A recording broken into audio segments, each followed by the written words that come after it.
And that went on through December and into January. And then sometime later, you had this meeting that you've referred to somewhere in Europe, probably, with Mr. Gorbanifar in the bathroom when he suggested to you, hey, wouldn't it be a great idea to use the Ayatollah's money to support the conference? That's correct, sir. And that struck a spark with you. It did indeed. He found the right sales pitch. 1-2 punch. Yeah. With one guy. Yes, sir.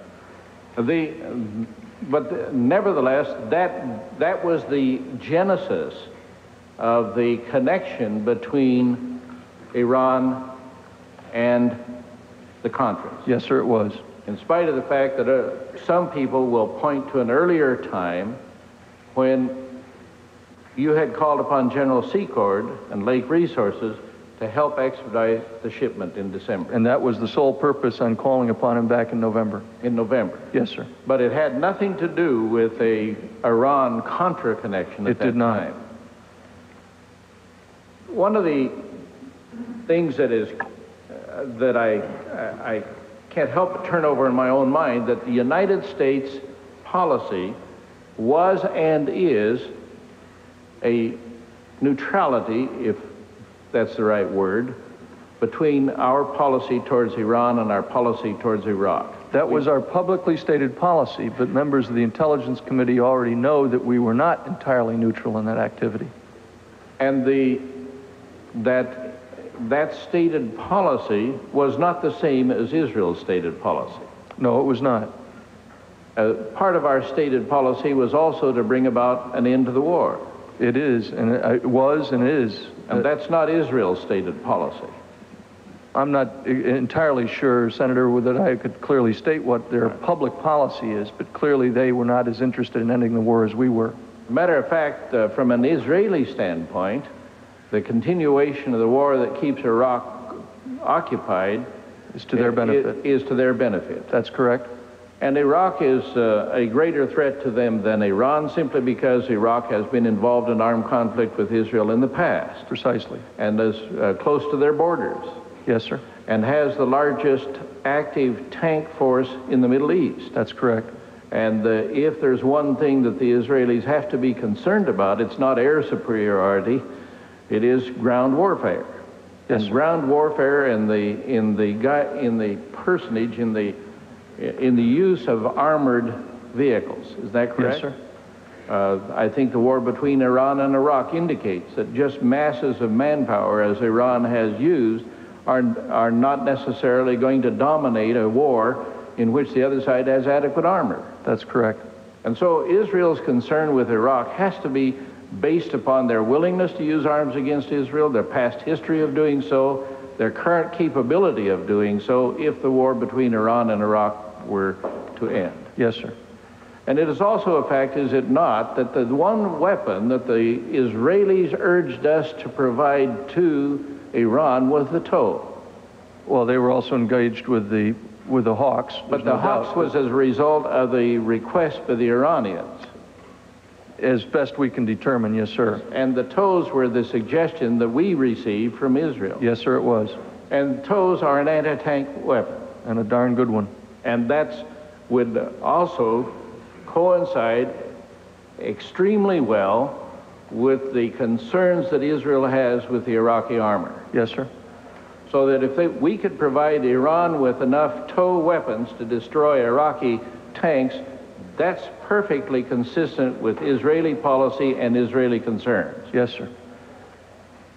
From the standpoint of the success or failure of a policy, the failure of this policy would be extremely damaging to the United States.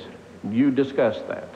If the cover got blown and the public began to discuss what it was we were trying to do in Iran, that would be damaging. Yes, sir. I believe it has been.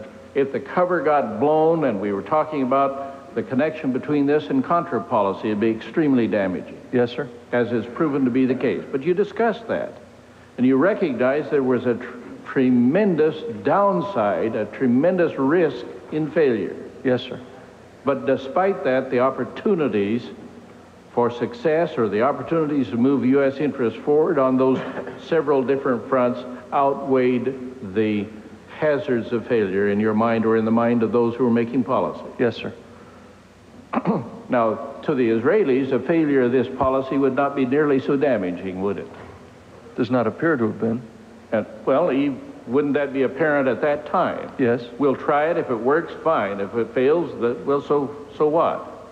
More or less, the risks of failure on the Israeli scale of cost-benefit was far less important to them than it was apparent it would be to us. I could agree with that.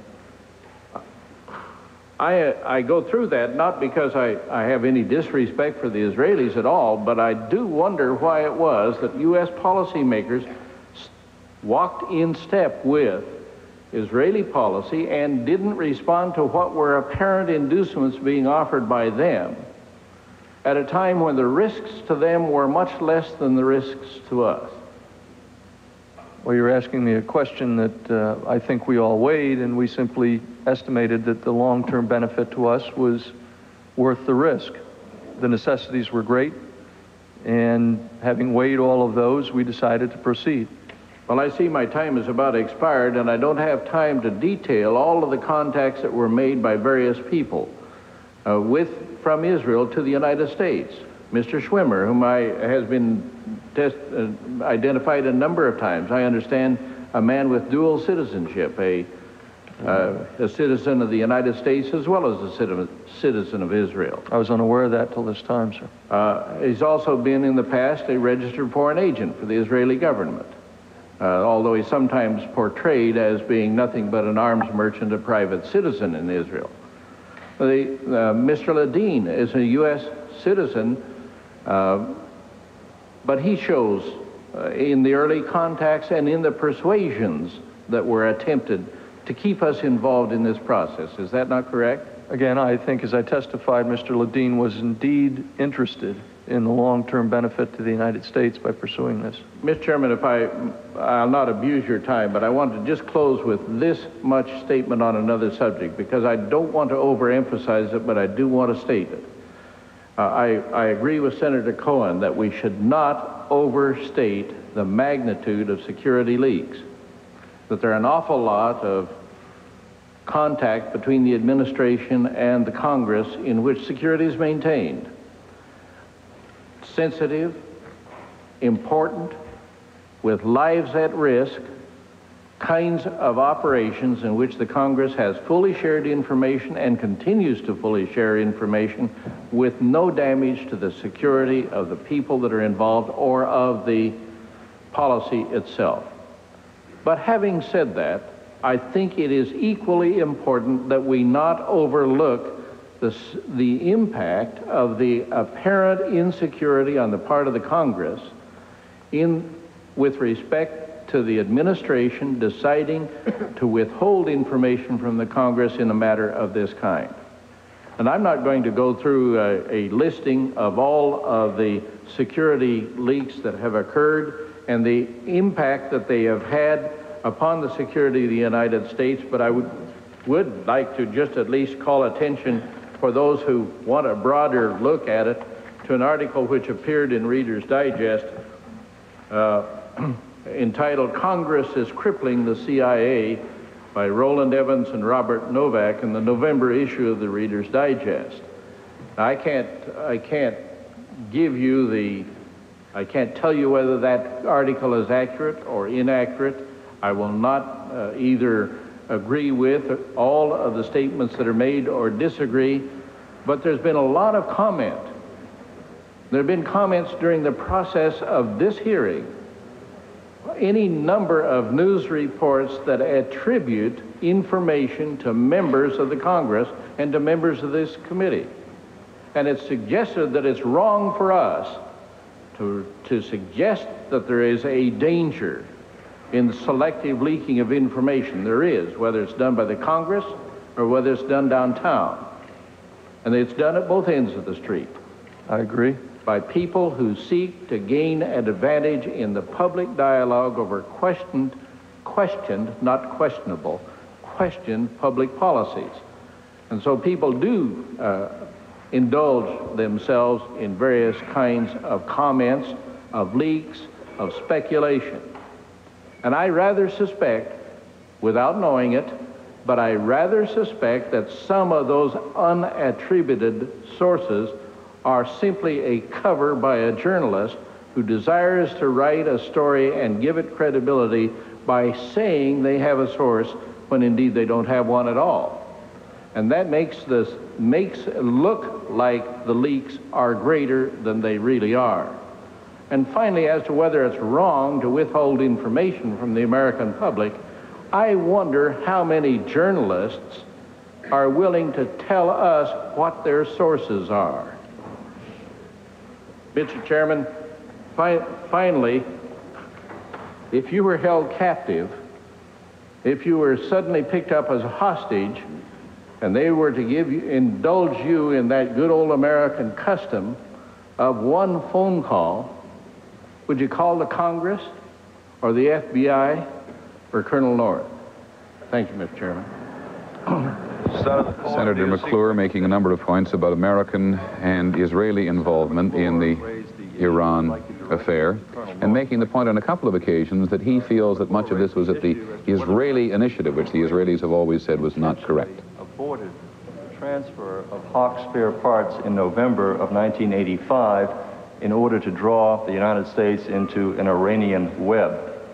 And I'd like to ask you, Colonel North, is there any information that the committee or the intelligence committees in the House and the Senate have not received that would indicate that at that time, in November of 1985, we were actually considering pulling out of this relationship that we had established with the Israelis in August of 1985? I am not aware of a single shred of evidence that that was the case. No, and I want to make sure that I responded correctly to Senator McClure.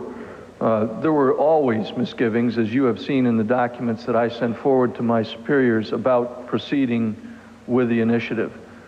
The question I thought I was responding to was, had we considered how badly and why the November initiative was so badly fouled up? And I have indeed asked myself that a number of times. The conclusion I came to at the time and that furthered us in the January findings was the fact that there was extraordinary incompetence on the part of those engaged. First of all, in the offering of something that the Iranians really didn't want, and second of all, in the procedures they used to make the deliveries. Why it was that happened, I think, can possibly be explained by the people engaged in it. But there were always misgivings throughout all of this, and I think the documents I sent forward showed that. But we had no intention of withdrawing from that plan and working with the Israelis at that time in November. The discontent, as the records will reflect before the intelligence committees, did not really set in until we started, Bud McFarland went to meet with Mr. Gobani for. We knew the Secretary of State was opposed to the transaction to begin with, but I'm not aware of any evidence that we were contemplating withdrawing this relationship with the Israelis in November of 1985, and I think the implication that this may have been an Israeli plot to draw us into this spider's web, I think, is not correct. There has been much debate on whether the Israelis unduly affected the Reagan administration for Israel's regional benefits and not those of the U.S. Attempting to withdraw from a relationship with Israel. I think what I intended to imply and to state, and I think there is evidence that supports it, is that we had about given up on the initiative with respect to Iran. I'm not entirely sure of that, Senator McClure, and again, my operational involvement began in November.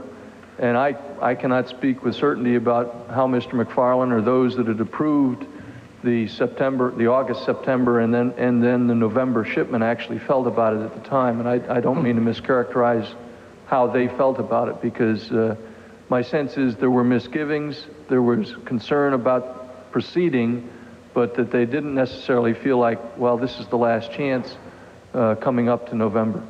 Chairman Hamilton. Mr. Stokes is recognized. Thank you, Mr. Chairman. Lewis Stokes is the congressman from Ohio. He was the chairman of the Ethics Committee during the 97th and 98th Congresses and a consistent opponent of the President's policies in Central America. Specifically why you are here. So my question is, didn't anyone involved in this operation ever say that all of our cutouts and secrecy won't work, that plausible denial couldn't protect us, that it would be those who did know who eventually would betray us. Congressman Stokes, I would beg to differ.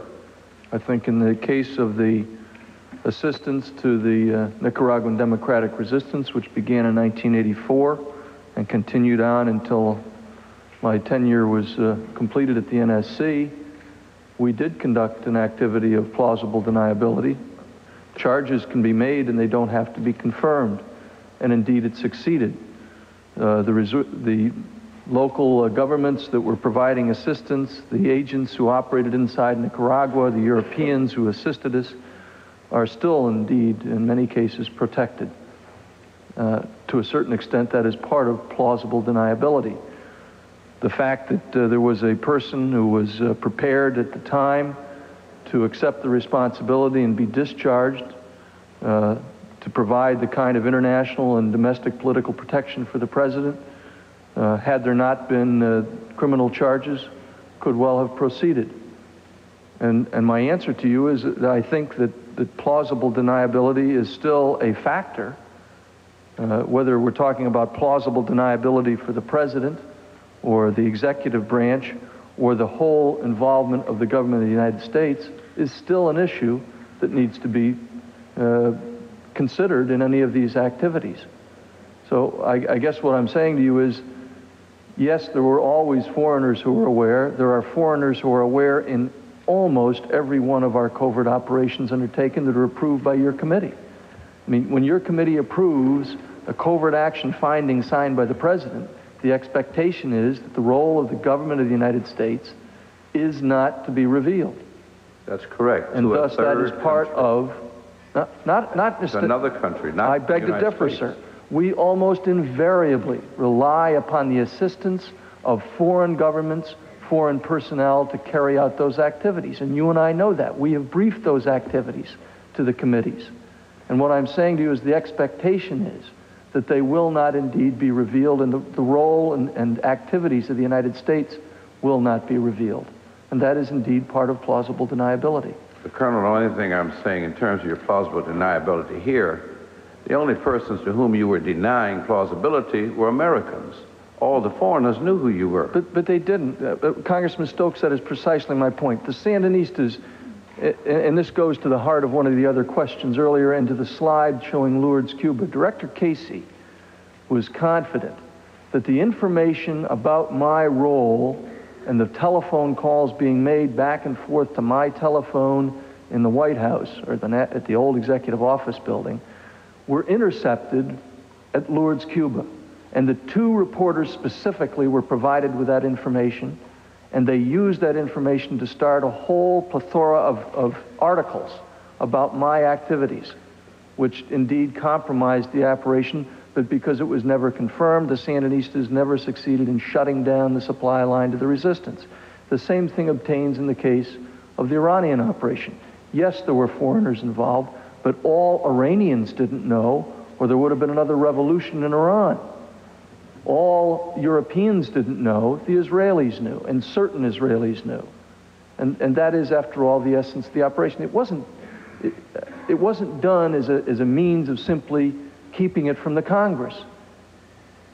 The effort was made to conceal the operation, and I have testified here for 6 days on why I did what I did, and I think the record is very clear on that. I'm not asking you necessarily agree with it. I'm simply giving you the facts as I knew them at the time, and you can make your judgments on them.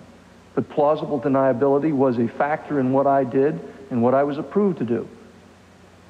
Colonel, in another area, on March 6, 1985, an arms depot in Managua, Nicaragua was destroyed by an explosion. What was your role in arranging for the explosion? I personally had no role in it whatsoever. It is my understanding that foreign operatives were engaged in that activity and assisted therein. We talked to that in the executive session the other night, sir. I'm not going to get into classified materials. This is different. Was David Walker hired to conduct that operation? David Walker was not hired to conduct any specific operation, certainly not by me. Mr. Walker was engaged to provide operational support for certain activities in the region, as I understand it. And I do not know the contractual relationship he had with anyone in those activities.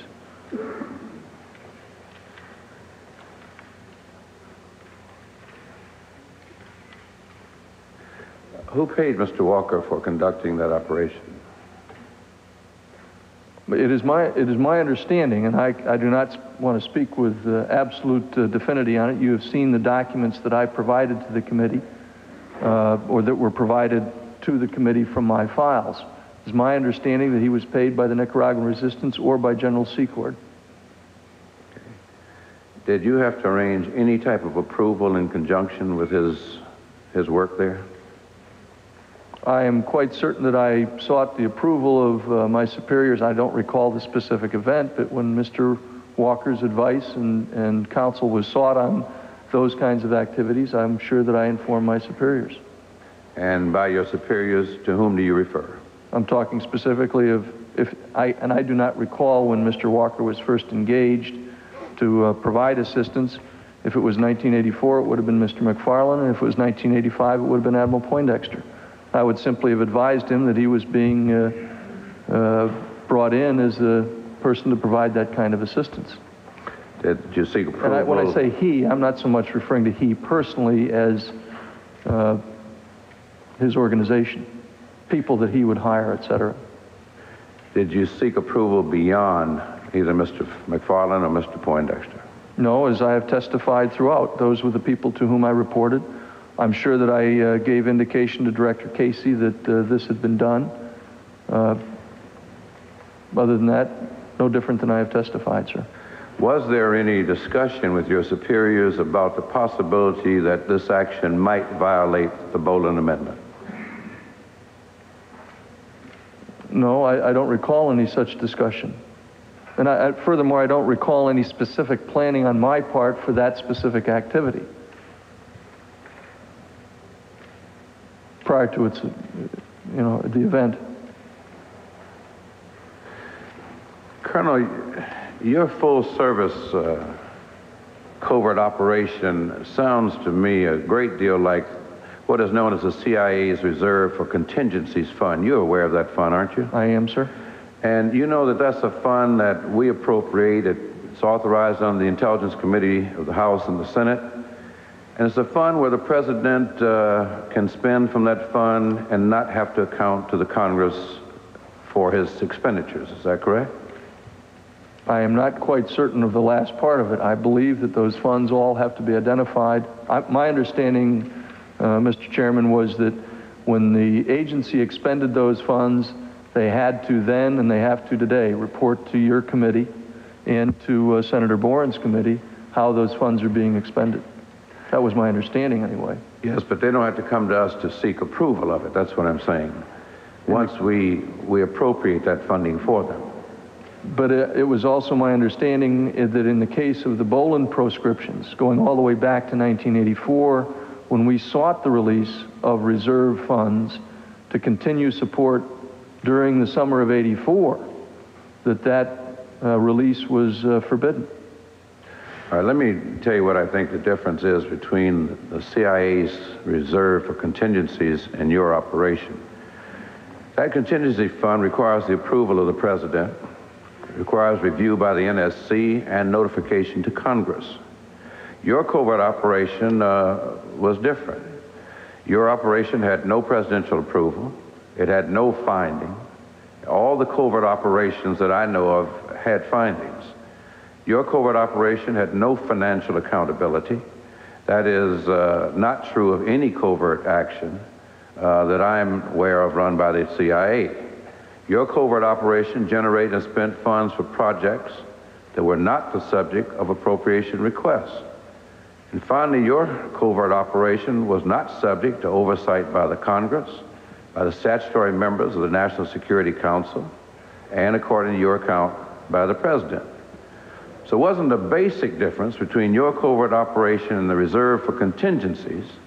Yours was outside the framework of government, and the Reserve with all of its flexibility, is within the framework of government.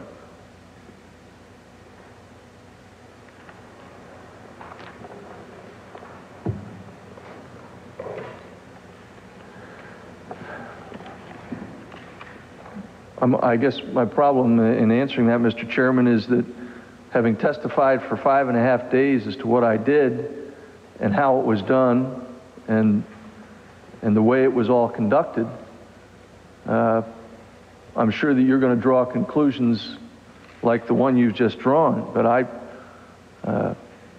find myself in a difficult spot trying to summarize 5.5 days of testimony.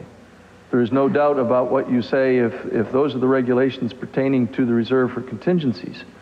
I have tried to describe to you the authorities I sought to conduct the activities I did.